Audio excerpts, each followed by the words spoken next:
you ready to make technology work for you? Tune in to Act on Tech, the podcast where we break down the latest tech trends and show you how to boost your productivity at home and in your business. So, subscribe to Act on Tech today and visit alexcustomtech.com to see how we can take your business to the next level. That's Act on Tech, your guide to smarter tech for a smarter business. Alex Custom Tech, IT means integrity and trust. Hello and welcome to Act on Tech, where we talk all things technology. I'm Alex of Alex Custom Tech, and today, so I can make sure this is right. Okay, here we go. Yes, and today we're going to talk about a topic that's very relevant in a sense. So before we get started, I want to acknowledge that it's been a little while since my last episode, and over the past few months I've been significantly and personally dealing with some rearranging of life, like major rearranging, and a responsibility of shift in my 9-to-5 job that requires my attention. So the podcast had to take a temporary pause. And because of that, I kind of realized something that more likely a lot of IT guys go through and a lot of business owners go through, not just in IT, but in general. It's like a all across the board topic. But I'm going to narrow it down to my expertise, my experience, which is IT. So again, before even going any further, I appreciate everyone who has continued to listen to and support the show.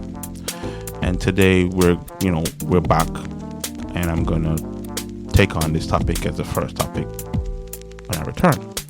So I think a lot of IT professionals, small business owners, and even tech savvy individuals can relate to this topic. So I guess you're in suspense, right? So today's episode, I was struggling with the name of what to call it. So we're going to call it the rise of the one-man IT department. And I'm not happy with that title, so I'm going to probably workshop the name and come up with something else. However, you as the owner of a small business or IT manager for a company, or simply the person everybody calls when something goes wrong technology wise, right? Things break, you might find yourself acting as the entire IT department all by yourself, right? So the question is, how do you do that without burning out? And this is why I wanna take the time out to do this episode, because I have a lot of things on my plate and a lot of new responsibilities that came to me, and work was asking a lot more of me, and I still did it all without burning out. And I'm going to explain to you how I was able to do it. Now we're going to talk about different topics, or different main, everything is related to the main topic, but different sections. And the first one I want to talk about is, what is a one person IT department? When we talk about a one person IT department, what are we talking about? Let me give you an idea of what we're talking about. So, and what the reality of it is. So, a lot of people picture IT as a room full of technicians, right? Networking engineers, cybersecurity people, experts, and a full staff, a full support staff that deal with things on different tiers and levels, and level 1 the troubleshooting, level 2 troubleshooting, all that kind of stuff. And that exists, and I'm not anti that. That's a beautiful thing. But that's in big companies, like your big organizations like your Walmart or your Costco or your JC Penney, if they're still around. NBC, the Lufthansa airport, and all these big companies that have that level of IT people. But the reality is that many small businesses, the majority of them, often have one person responsible for. Let me list the things that they're normally responsible for. One person, one individual, responsible for all the computers, all the printers, Wi-Fi, backup, security, phones, email, software, vendor management, documentation, user support. One person. Each one of those things requires own technical knowledge, but there's 9 times out of 10 in a business, it's got one guy that's doing all these things, right? Okay. And sometimes that same person is also responsible for other duties outside of IT that's challenging, or that challenge is managing the workload in a substantial way, meaning that you have all the IT stuff you have to do, then you have to manage this other stuff over here that's nothing to do with IT, but it's administrative, and you have to do it. It's a part of the process, and knowing when to do what and what's important, and it requires a certain way of thinking. And this is what I want to walk you through now, because I'm going to show you my blueprint of how I do it. So that's the first section I want to just address. Now, the biggest mistake people make who are in this thing, who are going through this process, and I took a long time to learn this, is they're fighting every fire, meaning that when something goes wrong, it's not sometimes it's one thing, it's multiple things that goes wrong, and you're trying to fight all the fires at once, and that's the mistake. So the biggest mistake is fighting all the fires, or every fire at once.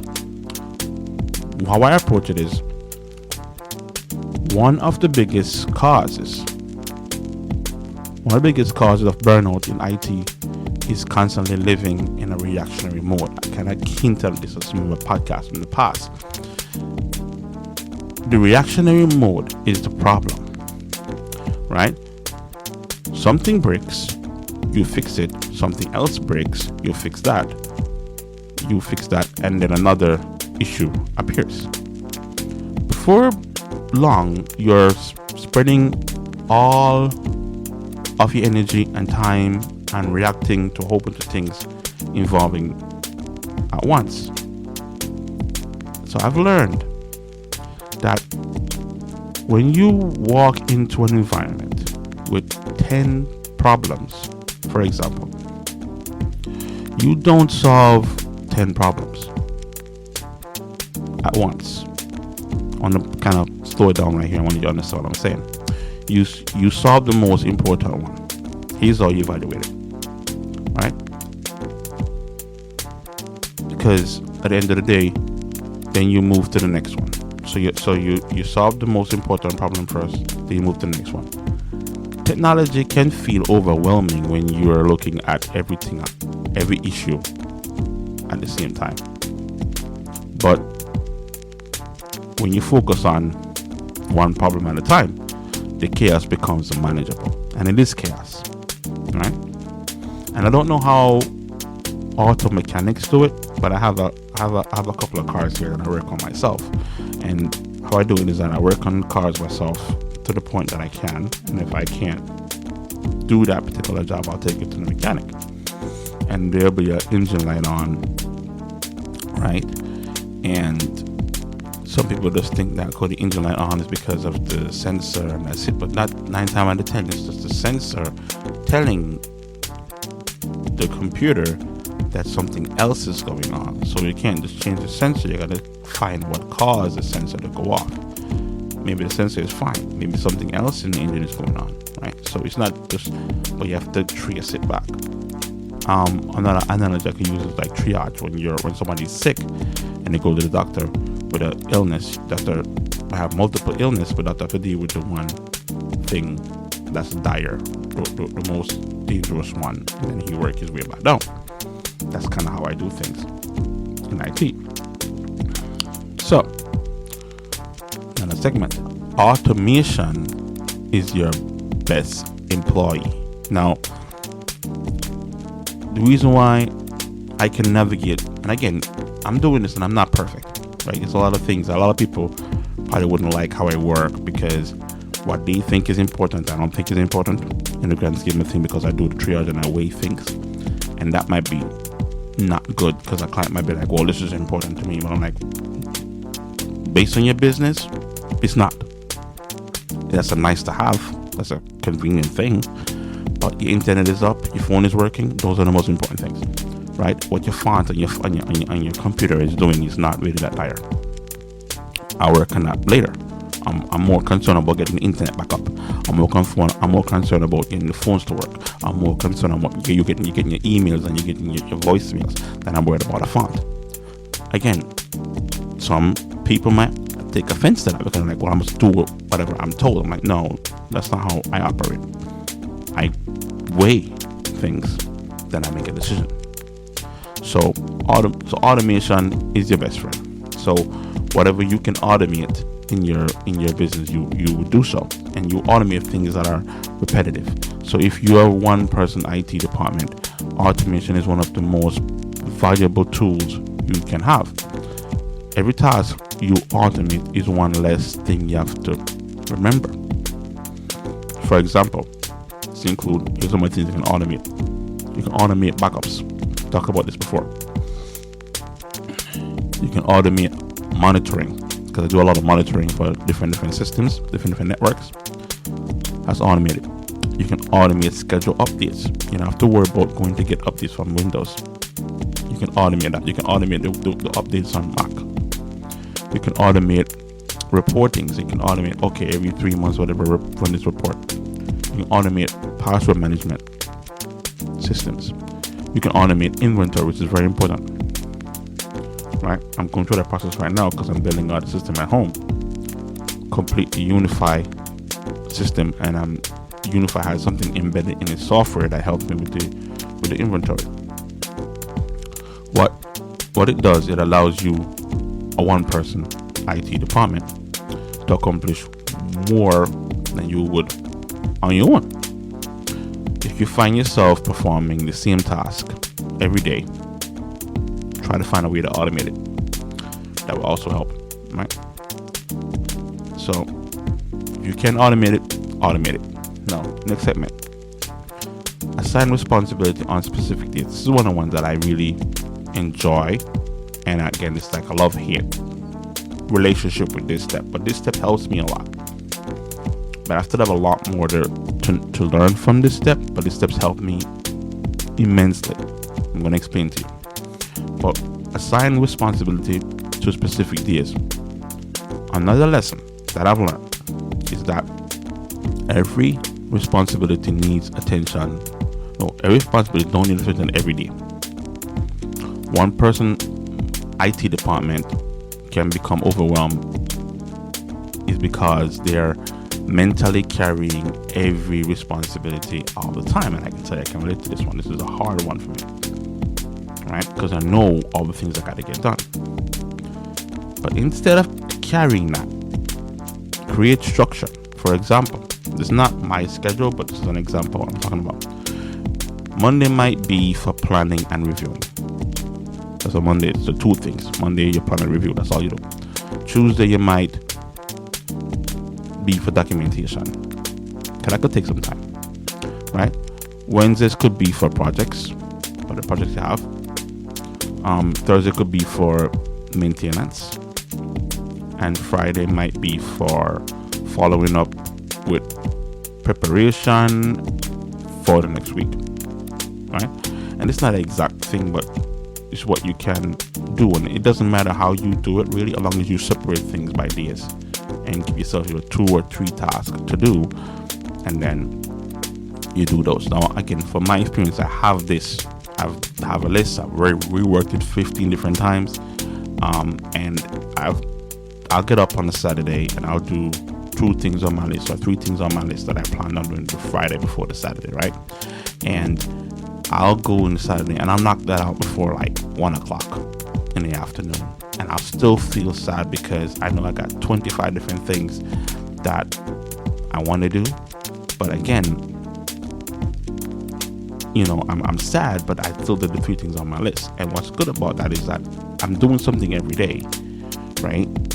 And it'll show up over time, but it's just that you have to kind of like train your brain to be like, okay, let's just work with the 3 things or the 2 things you plan on doing that day and be satisfied with that.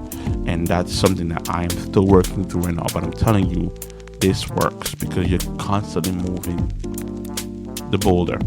You're constantly moving it inch by inch by inch. And before you know it, you're all the way down the street with the boulder and you didn't even think about it. So that's something that I learned. Now, another segment that's important is documentation is your second brain. Now, it's a touchy one. I've been into environments multiple times. People call me and, Alex, come look at this. Alex, I found you online. I got this small business, whatever. I want you to look at my network, whatever. The guy was here. I can't find him anymore. Come look at this. All those calls I've gotten. And I've walked into situations where I'm like, what is going on? What is going on? Like, I can't. Where's documentation? He didn't leave anything. We don't have anything. So I had to take sometimes 2-3 days, sometimes a week to figure out how the network is set up, how things work before I do any work. Documentation eliminate that time. So documentation is very, very important. IT guys, if I even do have anybody who listens to this podcast as IT guy, remember documentation. Second brain. Okay? One of the most important and underrated thing is documentation. A surprise amount of knowledge exists only in a person's head, right? The problem is that people get sick, people take vacation, people disappear, people are people, right? And once they leave with all that knowledge. And that's why I gotta come and try to figure it out. And sometimes people simply forget, right? And I've forgotten. Like, passwords was a nightmare for me because I would set up a server, got it working a couple of times, password, and then I go away for a week and come back and I forgot the password, and I gotta tear the server down and rebuild it or hack into the server just to get what I want done because I didn't write on the password and put the password in a safe place. So it's critical. If critical information only exists in your memory, you have created a single point of failure. We talk about simple point of failure in IT. I talk about this in networking all the time. So documentation is important. Password procedures should be documented. Network diagrams should be documented. Recovery procedures should be documented. Vendor contacts should be documented. Equipment inventory should be documented. Standard operating procedures should be documented. These are not optional. These should be done. Right? And again, these are all things that if you do them, it minimizes how overwhelming you feel when you're doing this. Because, like, if you take on more things, you can step away from something if it's not that dire and you come back to it later, like kind of like what I did with the podcast. Like I said, last couple of weeks, there was a lot of things going on and I had to step away. Now, the funny thing about this podcast is that I had 3 podcasts that I really did. And I still have them that I have to finish editing them and post them. But I didn't even get the chance to do that because out of the blue they say, I just need you for this, and I had to rearrange things, my schedule and everything to go do these things. And it's not what you want, but you can't be overwhelmed by it because life does that to you. You know what I mean?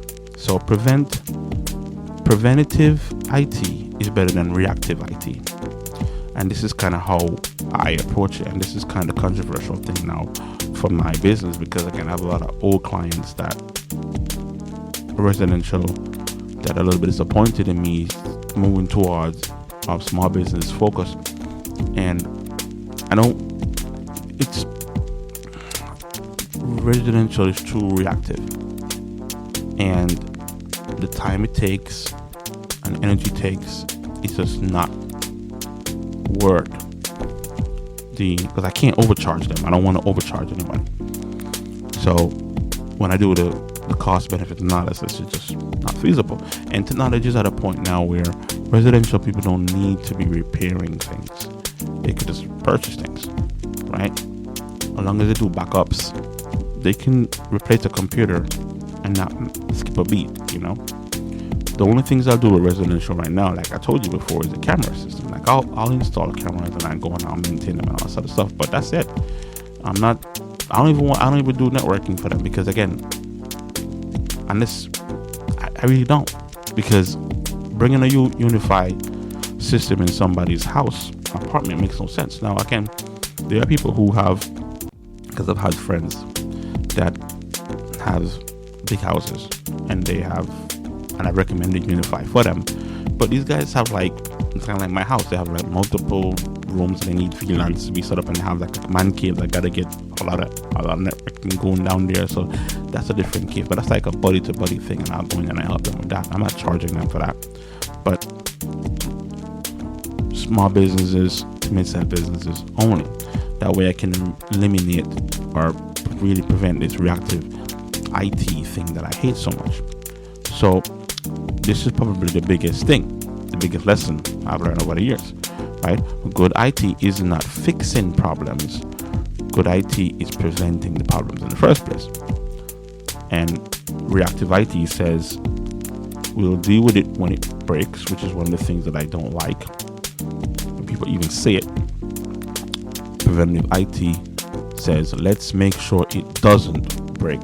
And another way of looking at this is I used to when I was a teenager, out of high school I wanted to be an airplane mechanic. So I went to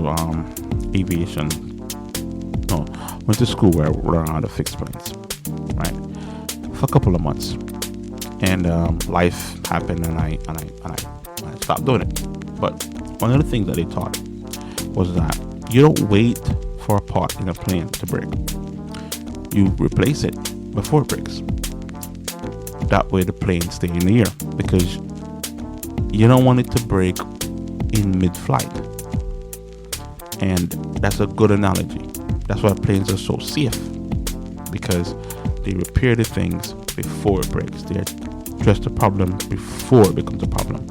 That's how IT should be. Now this is that's what I want it to be. I want IT to be approached that way, because it's too costly to break. When you have a business and you go down, how long is it going to go down for? You're at the mercy of the IT guy. You're at the mercy of the ISP.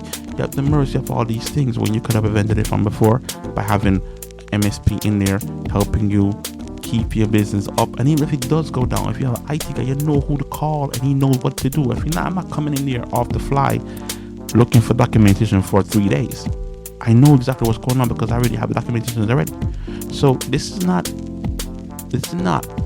rocket science. This is just how it's supposed to be. It's for your own benefit, right? It's costs money for peace of mind. It's kind of like I told you, like I work on my cars myself. I have on my favorite car, my beloved, girl inside my life. So I have two cars that I'm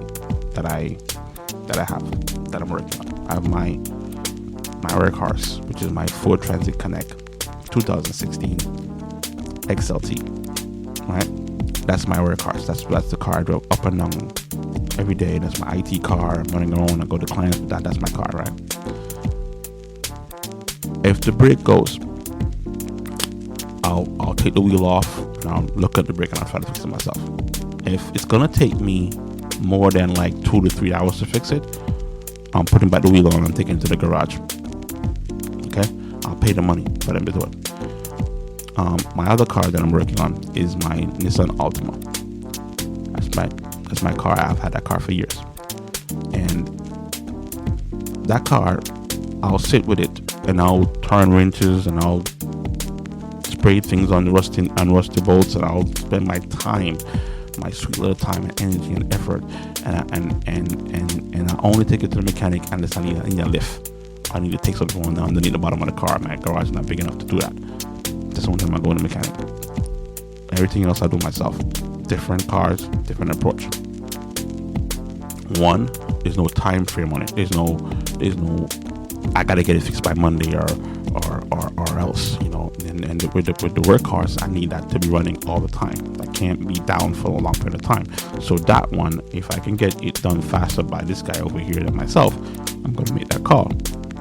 That's how you approach your business.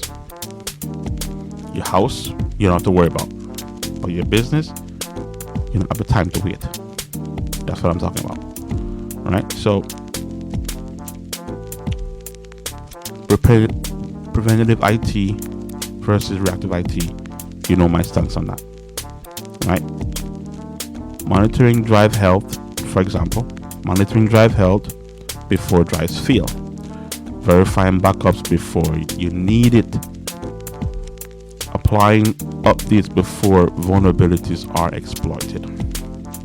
Replacing aging equipment before it causes a breakdown. Right now, I just told you, we use Unify equipment in this managed IT, in this MSP. Two equipment that we use most of the time: TP-Link and Unify. TP-Link, I know there's a lot of things going on right now, but we still have confidence in it, so we still deploy it, and we also deploy Unify. I am taking out all of my networking equipment now, the aged one, and I'm putting in Unify right now. Right, the old ones are not dead. I can get internet from them, but they're not. They're pretty old. So I'm just doing all across the board, the network, firewall, the switches, the access points, all of that stuff is being taken out. But let me give you a triage example. By taking out those equipment, again, all the wiring in this house has been done from 2014 when I bought the house.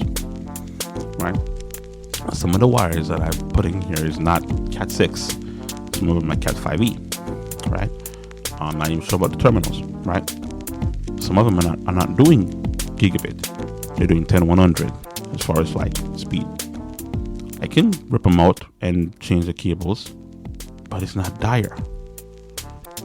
The cables still work. I can still push data through it. I can't push as much out of the data, so it depends on what I'm doing with that. But it can still do Wi-Fi. It can still do certain things. Certain smart devices don't require a gig, so that's a triage thing. I'm like, okay, I'm not gonna worry about that right now. You understand? So I do the most important thing is making sure the internet works, making sure that my wife has internet for work and my kids have internet for school. That still goes up. Alex Custom Tech has internet for my business and my project and my servers. Right? That's working. And then after that, all stuff is working and I'm satisfied. Then I'll revisit those cables that are 10100 and upgrade them to gigabit. I'll take out the Cat 560 and put in the Cat 6 later. Not now. Later, even though it's there, I can see it in the data. I can see it on the switches that the light's not green, is orange. I can see it. I know it's a thing. It comes up when I pull up the dashboard, but again, it's not dire. So that's how you triage. So learn how to prioritize, which is what we just did. One person IT department faces a simple reality. You cannot do everything, right? There will always be more projects than time, right? There will always be more questions than resources, or there will always be more requests than resources. That's why you prioritize. You have to ask yourself this question, like I told you about the Cat 6, right? What has the biggest business impact? What creates the most risk? What needs the attention now? What can wait? Not every problem is an emergency. And part of being effective in IT is working and knowing the difference. I tell you, triage is how you do it. And it's not only in IT, in life in general. I kind of use that in life in general. And some people appreciate me for it, and some people find it frustrating. And I get that. Because again, it's like what they think is dire, I just don't think it's dire because I already weighed it, and I'm saying no, you'll be fine.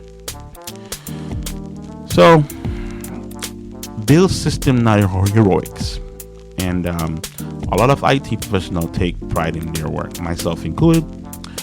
They are the person who solved and saved the Superman type thing, and they are the person who knows everything, right? But heroics don't scale, and this is a hard topic for me to learn. It doesn't scale. Systems scale, not heroics. So boring but true, slow and steady wins the race is not just a saying.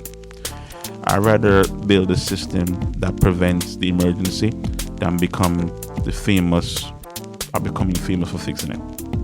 Right? The goal is to become indispensable. Or the goal isn't to become indispensable.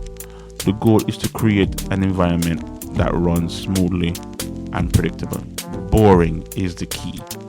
Boring is what I embrace. I embrace boredom, and I'm not just saying this.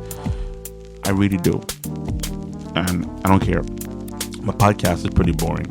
I'm surprised. I'm very appreciative of people who are listening to it because it's very dry and boring. But it's consistent, and the knowledge is there, and it has value. But it's not gonna entertain you. Okay. This is how you reduce stress, and this is how I reduce stress. The reason why I don't have a lot of stress in my life is because I don't do this. I don't carry things that I want to carry. I don't do things I don't want to do. I'm very keen on that. And if I am doing things that I want to do, it's very stressful for me because I feel like I'm going against my principles. Not that I've never done it. I just don't trust this not to do it. It's very important to me. And that's how I approach. So in closing, again, that's why I mean, other things outside of